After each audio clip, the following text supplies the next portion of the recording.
Welcome back to Season 4 of the Sober Motivation Podcast. Join me, Brad, each week as my guests and I share incredible and powerful sobriety stories.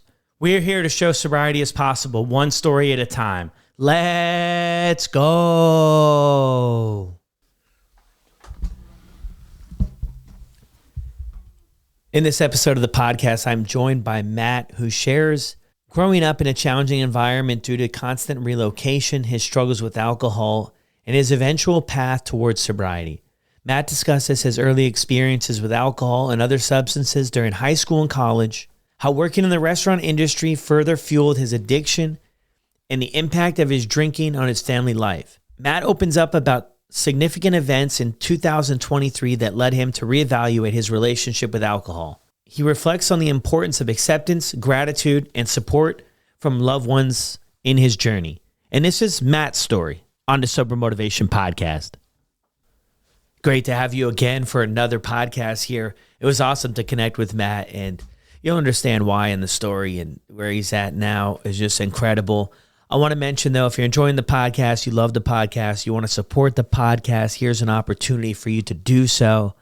Buy Me a Coffee is the name of the website. You can head over to buymeacoffee.com/sobermotivation. Donate to support the show, cover the costs. I mean, running a podcast is, how do I say this? A lot more expensive than I ever thought it would be. So any help is really appreciated. So I'll drop that link down in the show notes below, or you can type into your web browser, buymeacoffee.com/sobermotivation. You can sign up for monthly memberships as well to continue contributing to the show as we continue to bring you more episodes and connect with people who are listeners of the show, fans of the show, and some other people that hopefully you guys are enjoying sharing their stories on the podcast. So let's get right into Matt's episode. Thank you again for all the support. A lot more episodes to come. Welcome back to another episode of the Sober Motivation Podcast. Today we've got Matt with us. Matt, how are you? I'm doing great, Brad. How are you, sir? I'm good, man, other than we're down 3-0 in the conference finals. But other than that, things are good. Yeah, tough week to be a Hurricanes fan. So true. So what were things like for you growing up? Pretty good for the most part. Have my mom and dad. I have an older half brother who's 8 years older than me.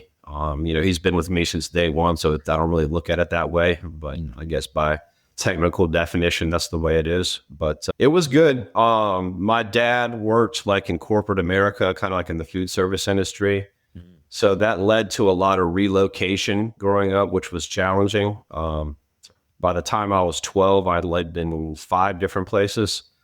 So every couple of years, it seemed like we'd get settled and pick up and move, which was difficult to adjust to. But I landed in southeastern North Carolina in 93. My father opened up a business and kind of been here off and on ever since, but finished out high school in 2000, went off to college, and that was kind of my first taste of independence. And the school I went to was kind of known as a party school, and I definitely wasn't trying to go to college just to study, but that's kind of like where my kind of journey with addiction, I guess you would say, started kind of late high school, early college. So yeah, well, and you've listened to you said in the email you sent, you've listened to the show, right? So you know that this is a slippery slope for some. When you were moving, where were you born?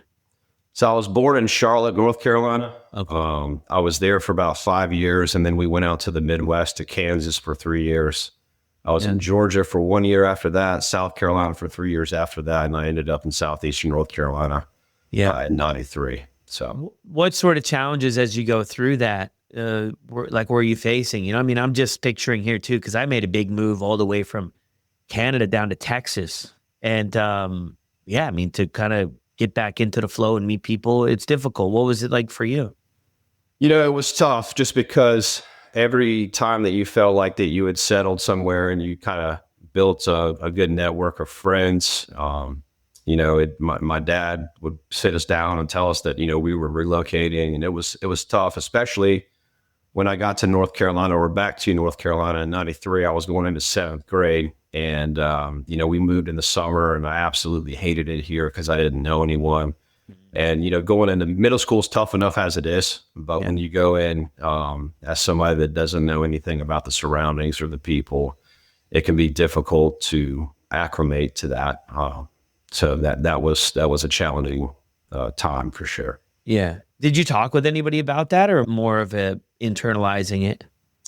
Yeah, and I think that's been my struggle for a long time. It's something that I've had to be mindful of is just not bottling it all up. Yeah. And, I started to bottle up, especially around like the teenage years.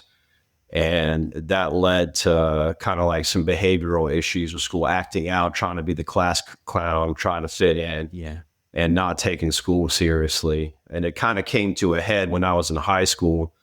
My freshman year, I wasn't really making good choices. I didn't give a crap about school. And my dad actually wanted to send me to military school. And we went toward the facility. And I remember thinking to myself, man, my world is about to end. But luckily, my mom sort of bailed me out and got me into a private school here in Wilmington, which sort of allowed me to realign my focus on what's important. But it definitely helped me out, because if I had stayed in an environment at the public high school, I would have been probably dropping out or flunking out for sure, because school was not on my priority list at that time. Yeah. So it was already, that I'm with you on that, man. I was, had a hard time following the rules Yeah. in high school, man. It was a challenge. And I think, I relate to you in that sense too, about not sharing anything with anybody, not even really knowing how to. I think people look back and they're like, well, why didn't you talk with us? Why didn't you tell us? It's like, I didn't know like that world, if that makes any sense, how Yeah. to share emotion with people, how to identify what emotion I was feeling, or if things were going to change, or if I was just going to be in more trouble. Like, I mean, it was just, I kind of felt trapped, man. Like, I didn't feel like there was really a way out of all these things that weren't working for me. Yeah. Yeah. Yeah. I can certainly attest to that. I mean, looking back, it would have been much easier just to confide in someone. But I think along with those lines too, I didn't really feel comfortable talking to my parents about it. Because my dad was an entrepreneur and he was busy with his job, and I didn't want to put anything on him. But at the same time, I didn't really have anyone close enough here, like a good circle of friends to kind of open up to. I mean, that didn't happen until a little bit later on in high school, when I got into a little bit better setting at the private school. So Yeah. Yeah. And I think even in the message you sent me before, like getting into the, smoking weed and drinking stuff, that was in high school, right? yeah, well, it actually, yeah, a little bit. So alcohol really didn't come into play probably until like high school. Honestly, like I didn't really care for the taste of beer or anything like that when I was Yeah. younger. I mean, probably a lot of that had to do with the crap beer that we had at our available at that time. Yeah. But weed honestly came in around seventh grade. Actually, there was a guy that I knew that smoked, and I actually remember buying my first bag of weed from him, like in seventh grade, like a dime bag. And the cops actually came and like searched that guy's locker, and I was so freaking nervous that I was going to get narked on. But it didn't happen that way. But maybe that, looking back, that should have been like a red flag from the get-go. But yeah, I mean, so like smoking weed kind of came into it, pretty much seventh grade. I'd get it when it was available. There was the middle school I went to actually connected to the high school that I would later attend. And I remember meeting a guy over there on the bridge, like in between the schools, and after school, and buying like a bag from him here and there. And then that sort of just progressed like further into high school. And I mean, honestly, like my drug of choice was weed starting out. And then when I got to a little bit more exposure to alcohol in college, then alcohol kind of came into play as well. Yeah, it takes over in a sense, or more interested maybe. It's so interesting too with the story you share in the background, right? Of bouncing around and really having a hard time to connect with, people, and you're moving so much and everything. But then this thing, what I found, man, when I started drinking, really, I mean, I smoked weed a couple times. Like I've done a lot of stuff, but smoked weed a couple times just to get the boys off my back. They're just razzing me. It was never really my interest, but I saw how it played out. Alcohol played that role for me as somebody who always kind of felt like a loner, and really, I had a really hard time making friends and connecting. Yeah. And the second I drank and acted like a wild man, that was gone. I never had a problem from that point forward. Yeah. And I think that's kind of why, it really checked the box for me. And when I reflect back, I saw a lot of my peers now kind of getting into that culture of, smoking and stuff. And they had their, connections and an easier way to make friends. I mean, that's why I gravitated towards a lot of that stuff. What do you think? Anything there? Yeah, I think, for me, when I discovered weed in seventh grade, it was kind of, all those anxieties I felt about like relocating and trying to fit in and what have you, all seemed to go away when I would smoke. It would just put me in like a relaxing state of mind.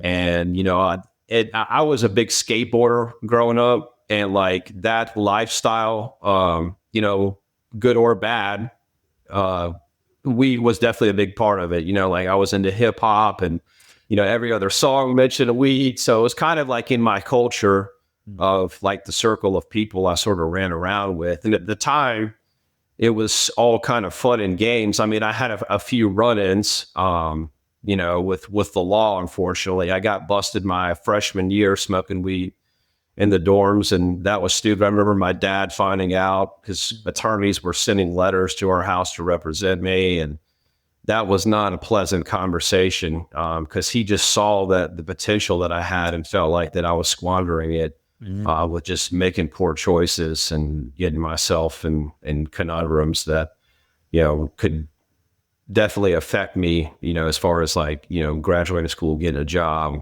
what have you in the future. So Yeah. that was tough. And yeah, when I went to court for that offense, the judge was kind of old school and told the bailiff to give me a taste of what the real world was like. So I actually had to go to jail for about 4 or 5 hours and sit in a jail cell underneath the courthouse, which, yeah, for anybody that's ever been to jail, it's not a pleasant place. And definitely was an eye opener for me. Yeah. And that was when you were in college. Yeah, my freshman year. Yeah. Yeah. I was sort of like a semi-scared straight. Yeah, for sure. It Attempt. was, yeah. Did it work? I'm sorry? Did it work? No, unfortunately, no. Yes, no. Because at that time, you think that I just felt like that, okay, I'll get through this and then I'll just move on and go on. You're kind of invincible, like nothing can touch you. You know all the answers when you're in your young 20s. So, yeah, I did a thing. I had to do a thing. I was on probation when I was 16. So at 17, I wasn't following any rules. So they had this scared straight program. So they brought you to the central prison in Raleigh there, where they have death row, and it was just madness. I think about it and I'm just like, this was just madness. This is where my life was. But I had that same, there's something really interesting about the human condition or the human spirit or something. You can see where other people who acted the same way as I did end up. I couldn't connect the dots in between my ears that could ever be my reality until it was. Yeah. It's this really, really interesting thing that without the experience firsthand or the willingness to listen to anybody else, I was like what you shared there. Oh, yeah. I mean, of course it could happen to so-and-so, but that'll never be my life. Like, of course, there's no way, you just can't see it. Just can't picture it, it just kind of takes time. But so you have that experience, and then your parents caught wind of it too. I mean, and how is the rest of college going? And then you start to, it sounds like anyway, lean into maybe alcohol a little bit more in this part of the story. So college was good. I mean, I think one thing that was helpful for me was when I went to the private school, it prepared me for college. It's like you had to work and then play. So I had that mindset. So my grades and everything like that were fine. I was working as well. But, when I would get home or whatever, it was mostly smoking. But as I started to get towards legal age at 21, I remember I got a fake ID from a guy I knew that looked kind of like me. And that's when I started going to bars and everything like that. And then, I got done with school. And I was drinking, but like mostly like so on the weekends and sometimes during the weeknights. I didn't really feel like that I was overdoing it. And then that sort of shifted after I got back from school. I came back to where I went to high school and got a job at working for an insurance company. Could not stand it. I did it for 7 months. Yeah. And then I kind of had to reevaluate. I'm asking myself, what do I do now? Like I'm done with school. I've got a degree. What do I do now? So I took some time away from like working in the, I guess, the professional world or whatever you want to call it. And I got a job at a restaurant Mm, cooking at night. And then I was also doing landscaping during the day, just trying to save money because I knew I wanted to relocate. Um, and you know, the service industry and the restaurant, like that puts you full tilt in front of, you know, booze and drugs and what have you. So I think that was like my first real exposure to like drinking and um like really kind of starting to overdo it a little bit. yeah, experience that nightlife. What restaurant was it? It was on right on the beach. It was called the Oceanic. And Okay. yeah, so like, and then you couple that with living in an environment that's like a destination city. You know, people come to where I live all the time for vacation because the coast is there, and like we have an historic downtown, and Yeah. um, so yeah, there's already like a party atmosphere where I reside. So Yeah. So that's going on. And then, yeah, the restaurant too. I mean, I share on the show all the time. I had my, you know, restaurant jobs. And yeah, it was just like, I got connected when I was younger with people older. Like they had a lot of experience. I mean, some of these people when I was 20, I mean, they would have been in their 40s and that's the way they lived. And I just thought, I don't know, maybe I idolized it. I just looked up to it. I was like, it just free flow, right? You just yeah, go out, party. I was like, they have a ton of friends. Like they've got a little bit of cash from, the night before in their pocket. And yeah, it was just really, I look at it now and I'm like, oh my goodness, like that sort of life terrifies me. I could never do it now. But at the time I was like, wow, yeah, that's incredible. And then you have, you work in the shift work and there's time after work. And yeah, it just kind of can definitely send you down a rabbit hole. So many people, I mean, if it's not college, it's service industry, like what you mentioned there, restaurants. If it's not college that really kind of gets you into the flow, it's working in the restaurants that a yeah. lot of people share gets them into the flow of things.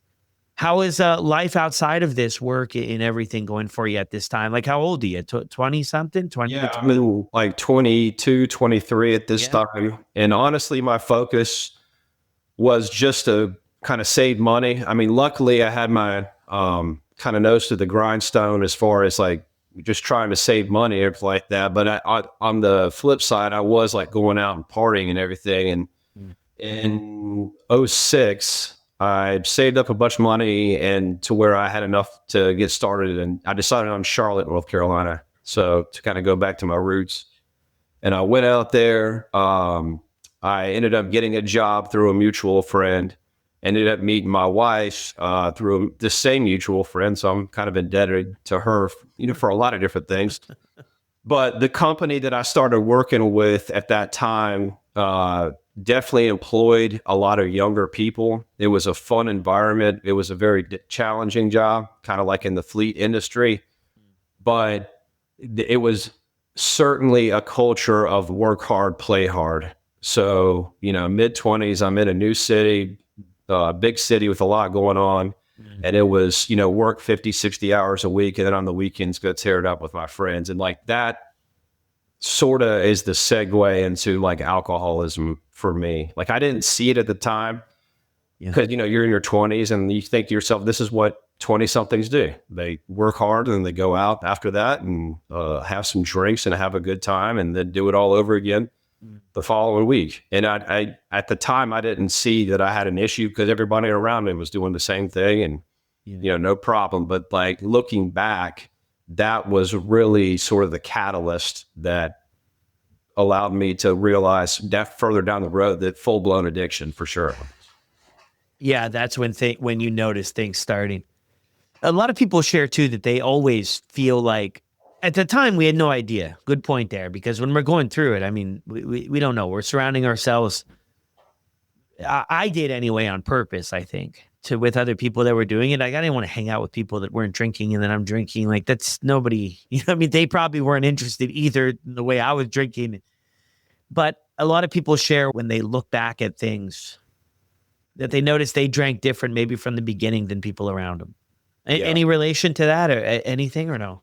Well, I knew, I think my first signal that I had an issue was, so my routine was I would go to work, finish out work 10, 11 hours a day, and I would come home. And at the time I was drinking liquor bourbon specifically. And I remember one time just doing a test to see like how much alcohol I consumed on average. Cause I didn't use shot glasses to pour anything. It's all free pour and you pour it in the highball glass and go. Well, one night I just sort of took stock of how much booze I drank, and it was between 10 and 12 shots that I was having per night. But, if you have a big highball glass, you put your ice in, you put your liquor in, and then you splash it with whatever mixture you have. And that, when I realized how much alcohol I was consuming at that time, I was like, wow, like this, maybe I'm overdoing it. But still at that time, I'm like, this is normal. This is what people do. I don't have a problem. But it was somewhat of a wake-up call, although it didn't fully resonate at that time. Yeah. And a lot of relatable stuff there too. And I think what people share often too is when they're younger, you can bounce back. Like you can bounce back more. I mean, in your early 20s, I mean, you can go out for the night, get 4 or 5 hours of sleep, 2 hours of sleep, and like find a way to make things happen again. Like it, it'll be enough to get by. Right. And then a lot of people that, to carry on for that, they can share too later in the story how it catches up with you, right? It hits different the older you get, and it becomes a lot more anxiety. The hangovers become maybe more difficult, maybe last for a couple days and everything like that. So you're going through this. So this is your 20s, you're hanging out with everybody, new job, new city, in Charlotte. Where were your folks at? Did they continue the moving around cycle afterwards or no? Yeah, they had stayed in Wilmington. My father had his business until 2008. And then he had to shut the doors, unfortunately, with the economic situation during those years. But they stayed in Wilmington. And, I still had a good relationship with them and everything like that. That really wasn't stressed. But I didn't disclose a whole lot to them either. Like I wasn't going in and saying, yeah, I'm going out and getting torn up every weekend. I think they kind of figured that. And my dad's got some history with some alcohol challenges as well. But yeah, that was pretty much all good. And then in 2010, I actually took a transfer. I had gotten married. Took a transfer back to Wilmington with the employer I had at the time. And again, still working hard, and the drinking was still there. I didn't have kids at the time. And then in 2014, my oldest daughter was born. And, I was still drinking and everything like that, kind of hitting it on the weekends. And then in 2017, my wife was pregnant with our second daughter. And we found out through the physician, because we had some pregnancy challenges, that my youngest daughter would have Down syndrome. And I think that any parent that has a child that has special needs can attest that it's 8 million questions that go on in your mind when you get that news. But it was tough for me to like process that, because I'm just trying to figure out, is my daughter going to be accepted? What sort of health challenges are she going to have? And that, unfortunately, drinking at the time was a way to try to deal with that. And it's certainly not a healthy way to deal with it, but that's all I knew. So, yeah. And that's kind of the thing too. I think the longer that we keep alcohol in our life too, it's when things come up in life that just becomes the way that's what we throw at everything. Right. Yeah. It's not like we're forcing and I'm in line with this 110%. I never was forced to actually find healthy ways to deal with stuff, because I was like, good day, drink, bad day, drink, this drink every day.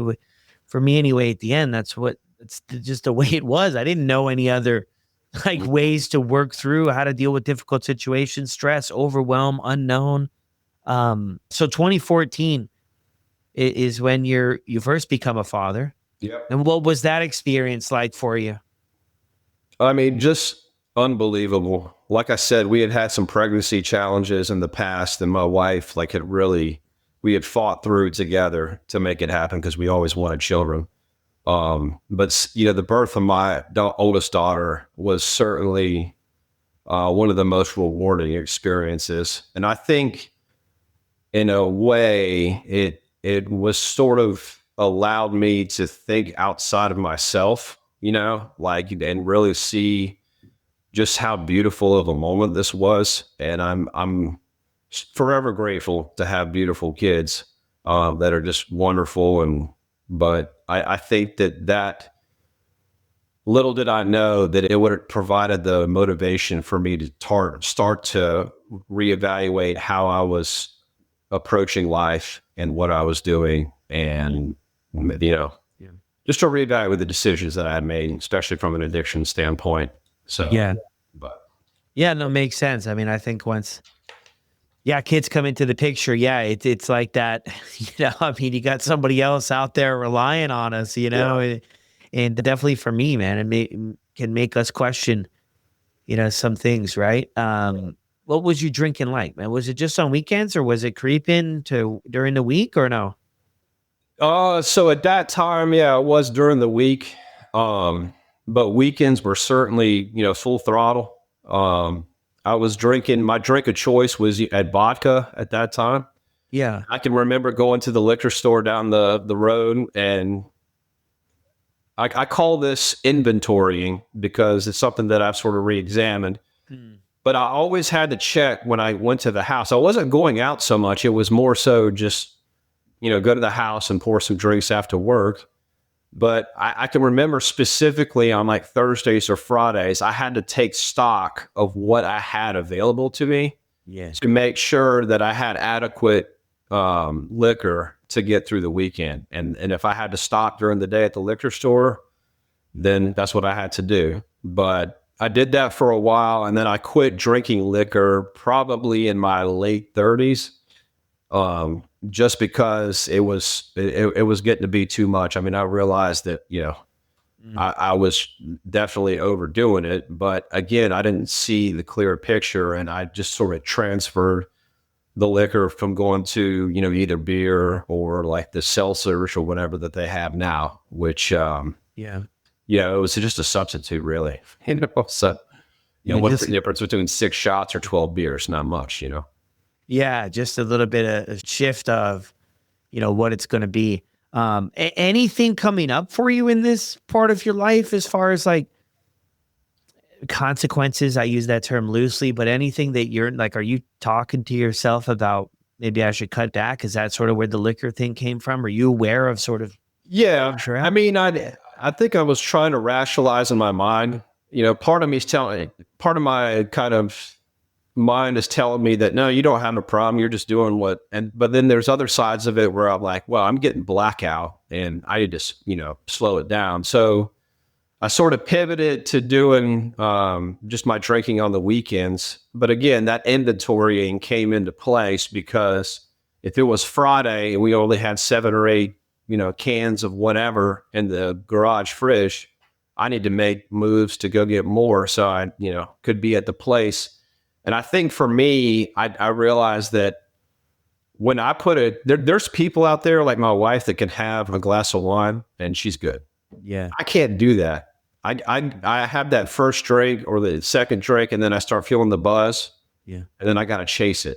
And that's what the weekends were for me all the way until about 2023 was when some pretty life-changing things happened that sort of made me further re-examine what I was Yeah. doing.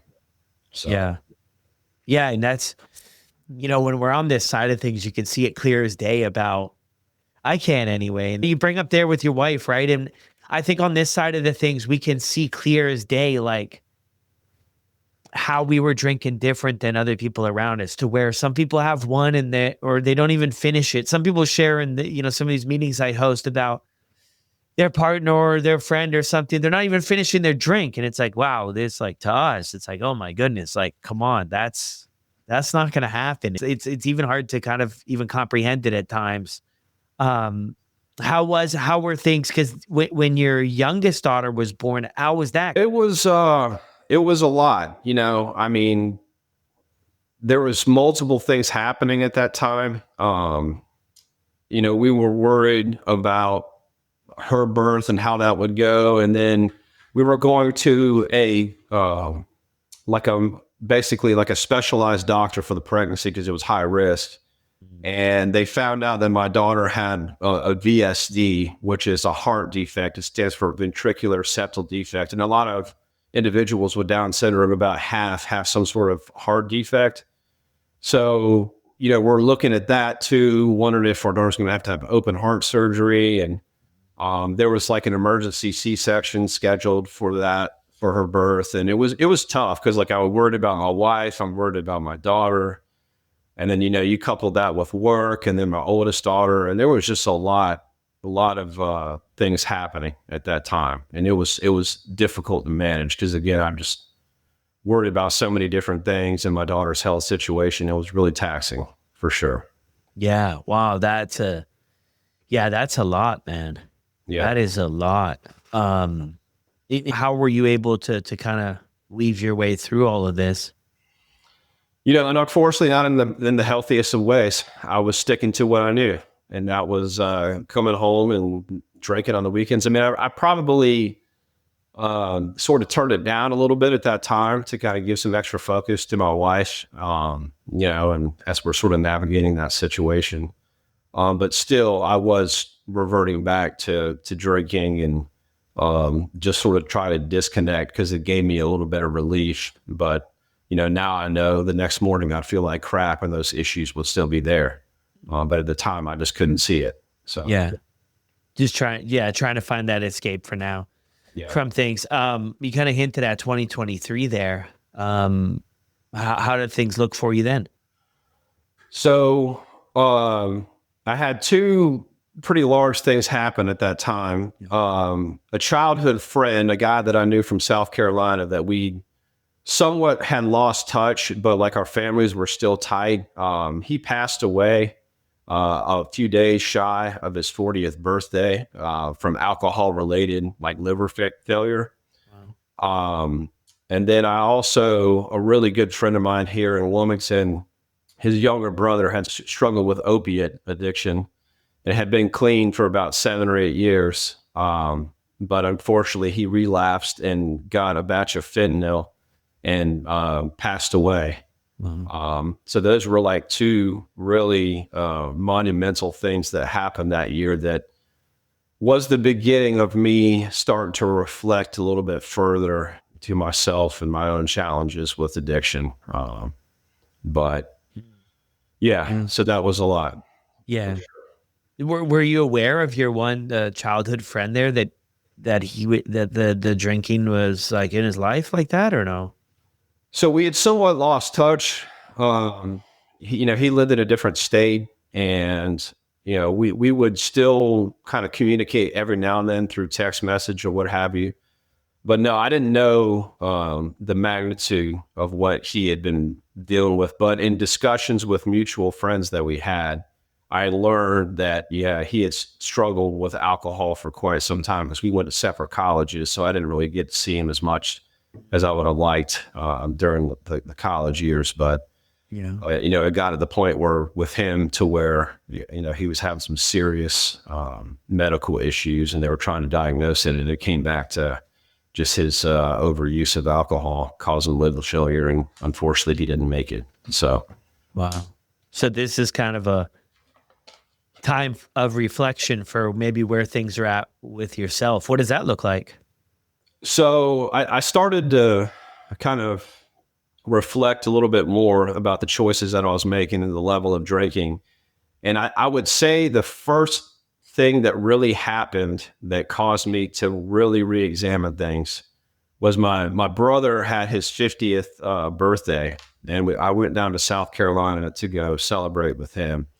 And my parents were down there as well. And we were actually staying with the parents of my friend that had passed away from alcoholism because they lived in the same town. But long story short, we go out. I had been pre-gaming it as well. I'd probably had 5 or 6 drinks before we went to dinner. I had several mixed drinks at dinner. Even though I wasn't drinking liquor at the time, I decided to revert back.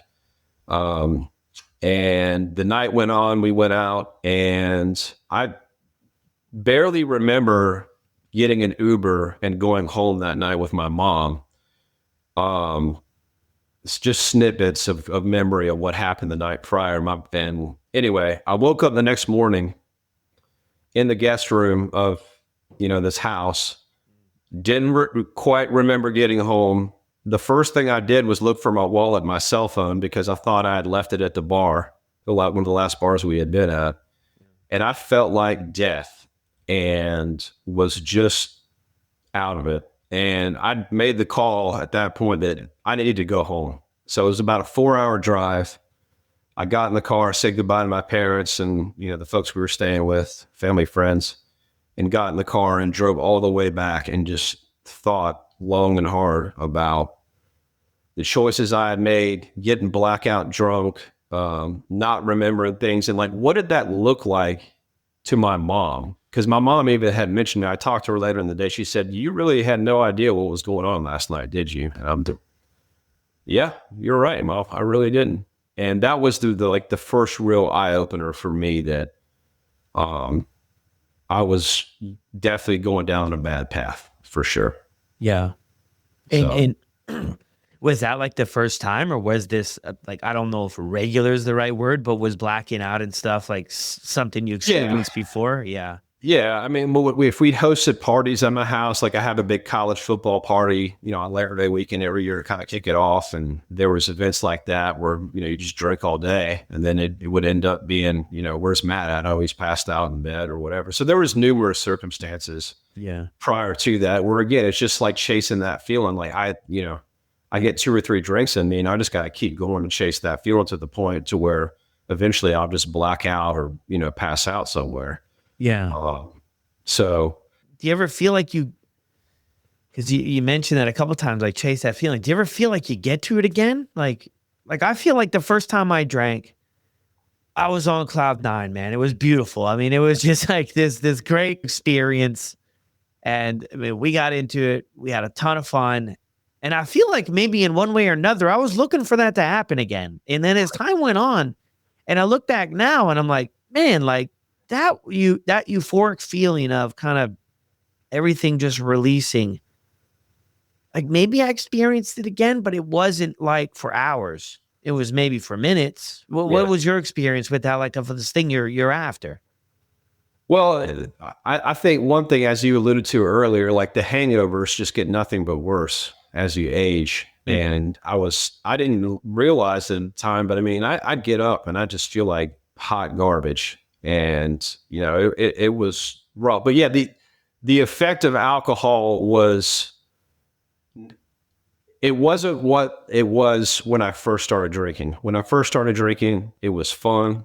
It was, I come out of my shell a little bit. We have some laughs, have a great time. It's all fun and games. Now it was more like, what can I do to get in a place where I can block all these things out of my mind?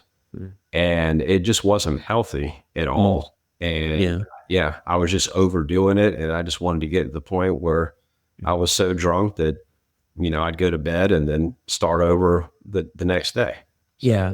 Were guilt or shame part of your sort of rotation here? Were you experiencing any of that, feeling that the next day? Absolutely. Yeah, absolutely. Like from my parents, from my wife, because she had to do the explaining when I would get blackout.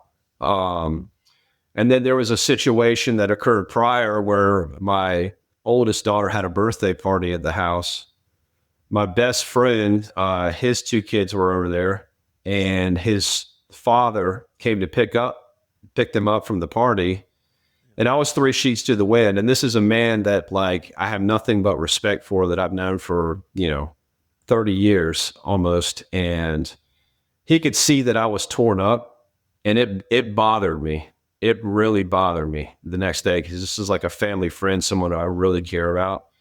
And I just started asking myself, how many other times, like, how people looked at me and were like, man, this guy is gone right now. And he has no idea. He probably won't even remember this conversation the next morning. And the shame was burning a hole for sure. Yeah, definitely. Yeah. A lot of people share too, like eats us up in a way that's it's not like those, rock bottoms that everybody can see, right? It's like, okay, you got that happened. Okay, we can see that, right? That other part of it is a part that not everybody can see. we even go further back in your story, and I can relate with this, and I don't know if you're going to relate with it at this point in your life, but I always internalized everything, even when I was younger, and that didn't just magically change. And that's the same thing I did even when I was struggling at my worst. I did not know how to reach out for help until I did, like just kind of take a leap of faith in a sense to ask people for help. But I just didn't know what to do with it. I thought maybe that was just a normal part of it, that everybody went through this whole cycle. And I would just say, would you just pull up your socks a little bit, pull them up a little bit higher, get back in there. Everybody's going through it, be a man, like you got this. And when I look back, and when I talk with people, and I'm like, man, not everybody, what I mean, was drinking like that, causing that much chaos. And then as you continue on and stay in the game with the drinking, the tolerance increases. So then it's more to kind of get to that, hopefully, that same level. And then that just goes and goes up and up and up. And then it's, kind of maybe why you're experiencing the blackouts and everything like that. Where do we go from here, Matt? So after my brother's birthday party, I started thinking long and hard about what I wanted to do. And I came back and I had a conversation with my wife about how I was going to stop drinking or try to stop drinking. Yeah. I at the time, I wasn't interested in going to AA meetings because I just wasn't comfortable being that vulnerable. So I had stopped. And I had actually made it until about June of 2024. I was in Chicago for work, and a coworker of mine and I were at a restaurant and having some delicious food, a steak. And I'm like, man, a glass of wine would really be good with this steak right now. And I ordered one. And that's all I had that night. And I didn't really think anything of it. But, part of me was wrestling with the fact that, okay, I had quit for 7-8 months and hadn't had a drink. Am I in control now? So that was something that I had to reckon with. And eventually what ended up happening was I really wasn't drinking much at the house, but if I was at an event, like we stayed at a friend's house at a lake house up in near Charlotte in July, and I started drinking there just because it was there and it was a fun environment. And, it sort of started to creep back into my life more and more. And honestly, I got to, the end of 2024 and was still reflecting, but I was still drinking. And then January 2nd hit, and I accepted the fact that I'm an alcoholic and I can't drink, and I'll always will be an alcoholic. I just can't drink anymore. And that was a tough pill to swallow. But I think once that settled in and I embraced it and I owned it, it made it that much easier. Just to understand that I'm not cut from the cloth that can have a drink and be done. Yeah. So I don't need it at all. And here we are almost 5 months later. And I haven't had a drink and I feel absolutely amazing. Yeah. A lot of freedom on this side of things. Was there anything specific that prompted you for January 2 to get to that spot? Because you've listened to the podcast, right? Because you said, yeah, I listened to all the podcasts, you hear on the story, right? Decades of struggle. But we know when we look back, hey, there was a problem here, maybe many moons ago. But sometimes it takes whatever it takes to get to that spot, to be honest with ourselves, to say, you know what? The next drink's not going to be any different. I'm always going to end up in the same place or maybe a worse off place. Was there anything that sort of prompted you to that level of acceptance and honesty with yourself? I think, first I had to acknowledge myself that I had an issue and to fully embrace that issue, not to BS it or sugarcoat it like I had done in the past. So that was step one. Yeah. And I think step two was being grateful and learning gratitude for everything positive that I had. I had a wonderful wife, I still have a wonderful wife that never badgered me or belittled me or made me feel bad about it. She was always supportive. And when I told her that I was going to try to stop drinking, she was 100% on board and said, whatever I can do to help, I'm here. So that, and then like the motivations of my daughters as well. Like my role is to protect them and teach them and just give them the best version of myself. And I didn't do that for a long time. And I still struggle with it, that I wasn't quite present. But those motivators right there, my big rocks, um, is really sort of what allowed me to focus on myself and accept everything and just try to present the best version of myself to people. Yeah, I love that. And it's about accepting where we're at and then being willing to make the change. But also too, like I kind of refer to some of those things as our why. You know, what's our why for doing what we're doing, right? Because things are going to be hard and we're going to need some anchors along the way. And, you know, and for being present and, you know, with 5 months too, it's incredible, incredible start to things too. And you'll work through a lot of that other stuff kind of as you go, you know what I mean? Like I mentioned with a lot of people too, it's, you know, sometimes we can be in a hurry, right? To resolve everything and to figure it all out. But I think it's always good to zoom out a little bit and realize that, you know, we didn't get here overnight and it's going to take a little bit of time to get to where we're going, which is all part of it. Do you feel anything different from this 5 months than before when you had that streak? I do. I think, you know, before I was wrestling with like, do I really have a problem? You know, because I had been clean for 7 or 8 months. Yeah. And I was wrestling with that back and forth, like, do I have a problem or do I not? And then finally accepting that I did have a problem and I still do have a problem. I always have a problem. It's just a matter of how I manage it on a day-to-day basis. And you talk about being vulnerable and open it up and not bottling up things, which is something I've always struggled with. I did start going to a therapist about 2 years ago. Yeah. And she's been instrumental in like helping me and like talk through these feelings and the shame and the guilt and just making the journey my own and allowing me to just really re-examine things and come to peace with myself, you know, which is always a work in progress, but having that outside resources has been definitely most helpful. So Yeah. Somebody to talk with and, you know, learn those skills too, man. Like maybe that we didn't really lean into growing up, you know, yeah. didn't really feel comfortable to. And being vulnerable, I think is a good part, really important part of the journey, especially with our loved ones close to home. And for you jumping on here, I mean, what the heck? Like that's vulnerability in a massive scale, man. Yeah. Yeah. Right? Yeah. I was a little nervous about coming on, man. I got to be honest, Brad, like, you know, I had like some second thoughts. Like, am I really ready for this to open up to the world out there? You know, because it's a lot of personal information, but I felt like it was my duty just in the sense that this platform has been so helpful for me because I listen to your podcast and I listen to other people's stories. Mhm. And, you know, alcoholism is something that there's a lot of stereotypes out there. Mm.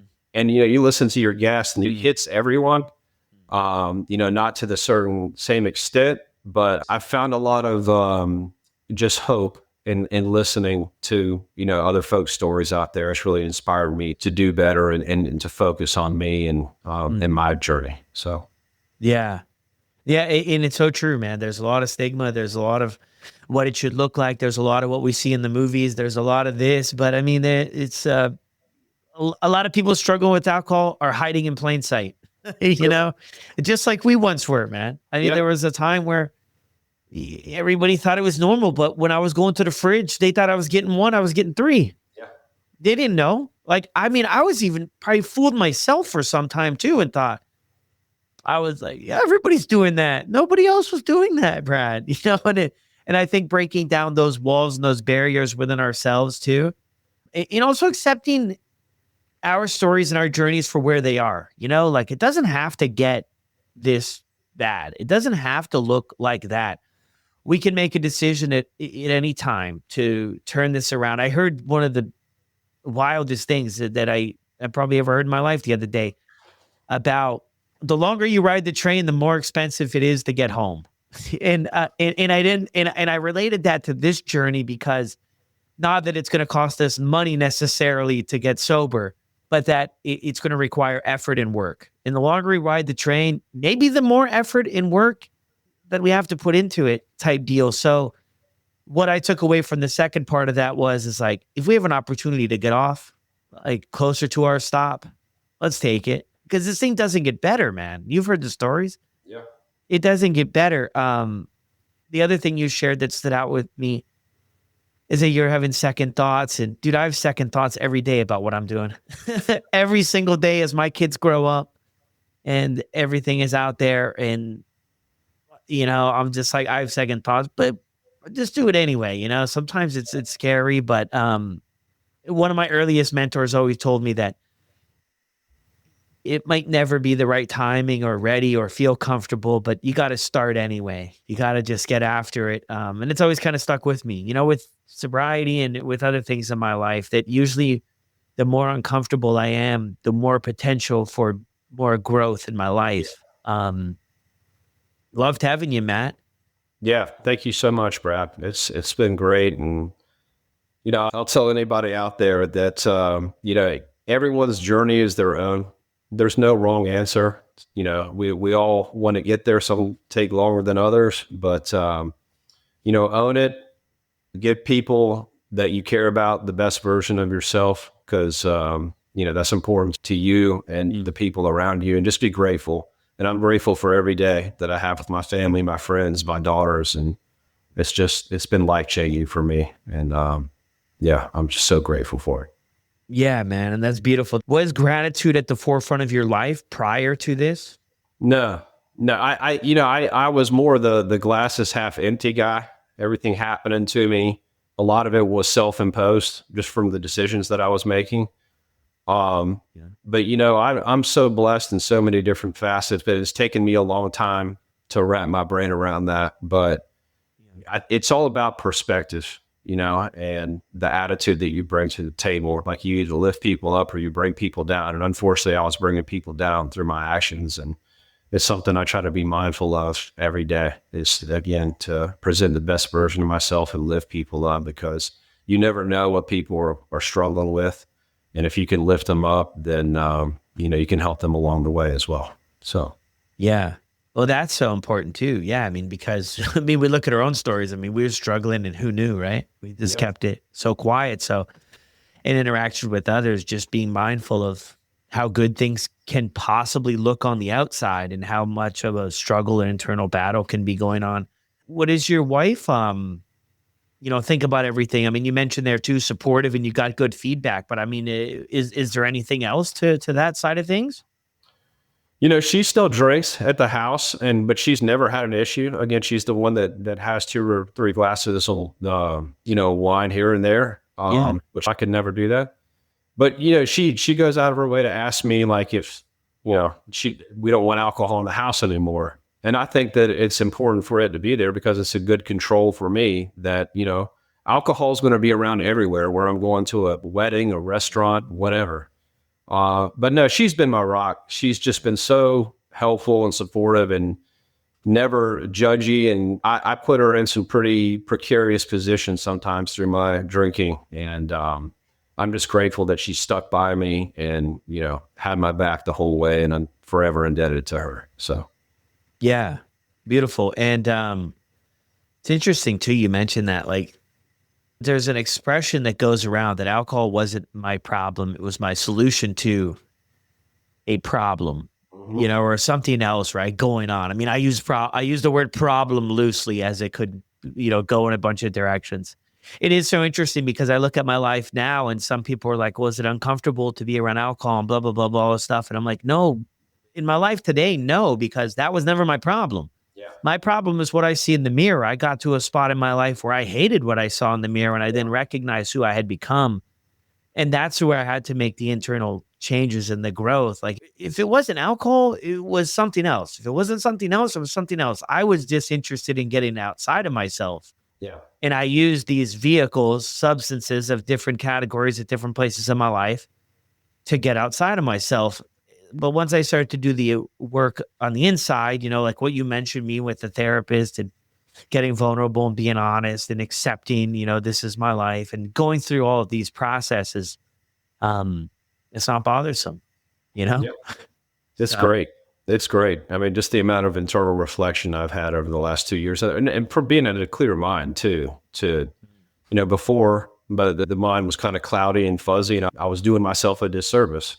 But now, when you don't have that hanging on you, it's much easier to have that internal reflection and realize where you're falling short and work to improve every day. Yeah, every day. Have you surprised yourself at all, Matt? I know a lot of people share too. Living a life without alcohol seems so far to reach. I mean, almost some people share maybe even impossible to even comprehend or think about. I mean, have you surprised yourself with where you're at or no? I think sometimes I think back and I'm like, wow, this is amazing that I've pulled it off. But I think just understanding that addiction will always be part of my life. And it's always something that I want to have to overcome. And then you just understanding the like genetic component too. Alcoholism has been in my, dad's side of the family for a long time. And, I'm predisposed to it and it's okay. Like I just need to refrain and I'm good. But, I just take each day as it comes and just do the best I can because I've flip-flopped several times. Yeah. But and it just feels a lot better this go round because like I've accepted and I've grasped those things that I struggled with for so long. So yeah. Well, thank you so much, Matt. Anything to send back out there to anybody on their journey? Yeah, just take it one day at a time. It's something that's not easy, and I think even someone that's taking their first look at this podcast is a step in the right direction. It's the little things to start out and have that internal reflection. And then that builds momentum. And then the next thing you know, it's been 5 months and you hadn't had anything to drink. So just believe you can do it. And yeah, one day at a time is the best thing that I can tell people. Yeah. Love that, man. Well, thanks again. Thank you, Brad. I really appreciate you having me on, sir. There it is, another episode here on the podcast. Huge shout out to Matt. I'll drop his Instagram contact information down in the show notes below. Send him over a note. Let him know thank you. Vulnerability is something he's working on, and I think reaching out and sharing his story here on the podcast is a step in the right direction. So definitely 2 thumbs up for that. Matt, great job. Incredible job sharing your story, and I think very relatable for a lot of people out there. So great job on 5+ months. And I'll see you on the next one.